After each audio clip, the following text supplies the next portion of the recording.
আজি মই বনাইছোঁ পিঁয়াজৰ নলা আৰু কণীৰ ৰেচিপি এবিধ লৈ আহিছোঁ আপোনালোকৰ মাজত। চাবচোন দেই কেনেকুৱা হৈছে।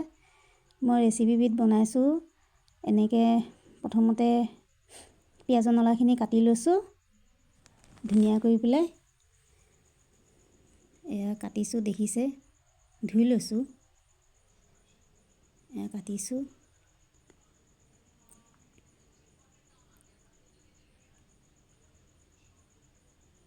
গোটেইখিনি কাটিলোঁ এয়া। তাৰপিছত এয়া আটা খচি ধুনীয়া কৰি পেলাই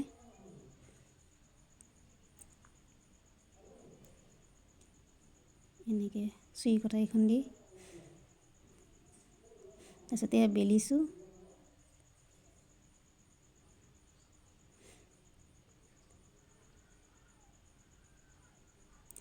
এয়া পিঁয়াজৰ নলা দিছোঁ। মাজত অকণমান জেগা ৰাখি দিছোঁ এনেকৈ ফাঁক কৰি। তাৰপিছত এয়া কণী দিছোঁ। কণীৰ বীজখিনি আঁতৰাই লৈছোঁ। এনেকৈ কণী কুহুমটোহে দিছোঁ। এয়া জলকীয়া গুড়ি অকণ দি দিছোঁ। নিমখ দিছোঁ। তাৰপিছত এনেকৈ ধুনীয়া কৰি পেলাই এনেকৈ দেখিছে, ধুনীয়াকৈ এনেকৈ আনিছোঁ। অলপ অলপ কৰি পেলাই আনি পেলাই গোটেইখিনি মিলাই দিছোঁ এনেকৈ।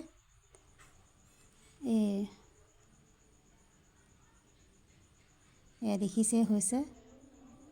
সেই দুটাও তেনেকৈয়ে দিছোঁ। তাৰপিছত এয়া বনাইছোঁ। এয়া তেলত এনেকৈ দি দিছোঁ লুটিয়াই লুটিয়াই। এই পিঁয়াজৰ নলা আৰু কণীৰ কচুৰি হ'ল আৰু। ল'ৰা ছোৱালী খায়ো ভাল পায় যেতিয়া। এনেকৈ আপোনালোকে বনাই স্কুলতো দিব পাৰিব ল'ৰা ছোৱালীক টিফিনত। সদায়নো একেবিধ ল'ৰা ছোৱালী কিনো খাব। একেবাৰে সহজ ৰেচিপি। এয়া দেখিছে ধুনীয়াকৈ পেলাই হৈ গৈছে। এয়া অকণ লুটিয়াই পুটিয়াই দিছোঁ।